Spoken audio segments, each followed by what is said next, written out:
Korban kapal motor Nurul Salsa masih terus dilakukan tim SAR gabungan dengan menyisir sejumlah area yang diduga menjadi lokasi keberadaan korban. Untuk mengetahui perkembangan terkini kita sudah terhubung melalui Zoom dengan Direktur Operasi Basarnas Laksamana Pertama TNI Yudi Bramantyo. Pak Yudi, selamat sore. Pak Yudi, selamat sore.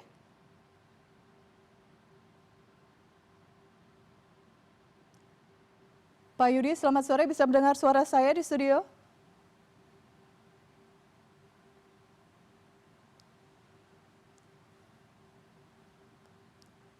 Baik, tampaknya ada gangguan komunikasi. Kami akan terus berupaya untuk menghubungi Laksma TNI Yudi Bramantyo, Direktur Operasi Basarnas, untuk memantau bagaimana pencarian korban yang dilakukan hari ini. Saya sapa kembali. Pak Yudi, selamat sore.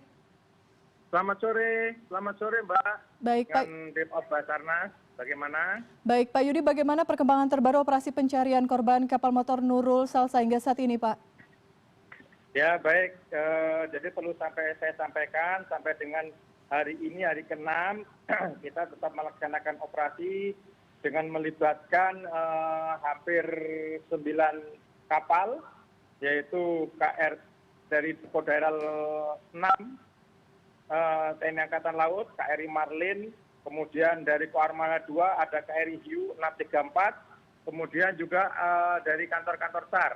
Kantor SAR Makassar itu kita kerahkan KN SAR Kamajaya, kemudian ada dari kantor SAR Kendari, KM SAR Pacitan, kemudian juga dari Maumere, KN SAR Puntadewa, kemudian juga kita melibatkan unsur RIT dari kantor SAR Mataram, kemudian juga dari Potensi, ada KM Harapan Kita, kemudian kapal Mato Angin, dan KM Baria yang kemarin berhasil menemukan 2 korban terdampar di Pulau Balaloho. Di samping itu juga hari ini kita terdukung satu pesawat Boeing Kintai Patmar 737 dari Lanut Hasanuddin, TNI Angkatan Udara, kemudian juga standby satu heli Karakal di Lanut Hasanuddin. Kemudian pada hari ke-6 ini operasi kita lebarkan, itu hampir luas pencarian hampir 1.980 nautical mil yang kita bagi menjadi 5 sektor pencarian. Yang masing-masing sektor kurang lebih luasannya hampir 396 nautical mil dibagi atau disisir oleh beberapa kapal yang saya sebutkan tadi. Demikian, Mbak. Baik, Pak Yudi, sejauh ini berapa orang yang masih dinyatakan hilang setelah kemarin ada 2 orang yang berhasil ditemukan dalam kondisi selamat?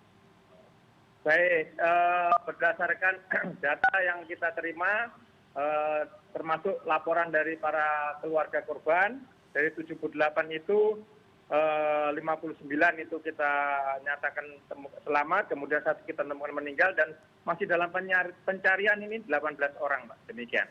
Baik, 18 orang, kita berharap semuanya bisa ditemukan dalam kondisi selamat.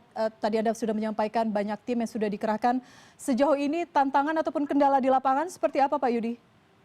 Ya, mungkin salah satu kendala yang kita ketahui bersama masalah alam ya, cuaca. Karena mungkin beberapa kapal juga menyampaikan dari tengah menginfokan bahwa mungkin ombak cukup besar, angin juga cukup kuat, hampir di atas 2,5 sampai 3 meter dilepaskan itu. Makanya mungkin kita juga melibatkan beberapa unsur SAR yang berada di Nusa Tenggara, khususnya itu Mataram, kemudian juga Maumere, karena prediksi kita sampai dengan hari ini, hari ke-6 ini ada kemungkinan korban jika terbawa arus itu larinya ke arah barat daya, ya hampir ke wilayah Nusa Tenggara. Demikian, Pak. Baik. Pak Yudi, sesuai prosedur operasi SAR, berapa lama kemudian proses pencarian ini akan berlangsung? Baik, sesuai dengan prosedur, pelaksanaan operasinya akan kita laksanakan sampai 7 hari, mungkin besok. Kemudian nanti akan kita evaluasi, khususnya juga terhadap seluruh unsur-unsur yang terlibat, termasuk juga dengan pemerintah daerah Kabupaten Kepulauan Selayar. Nah, jika memang nanti ada termasuk keluarga korban dalam hal ini ya, jika memang nanti perlu penambahan, mungkin kita akan menambah 3 hari ke depan. Demikian, Mbak. Baik, harapannya semua operasi bisa berjalan dengan lancar dan 18 orang Amin. dinyatakan hilang bisa ditemukan dalam kondisi sehat walafiat. Terima kasih Laksma TNI Yudi Sama-sama. Pramantio, Direktur Operasi Basarnas. Selamat sore Pak. Selamat sore, terima kasih. Selamat sore semuanya.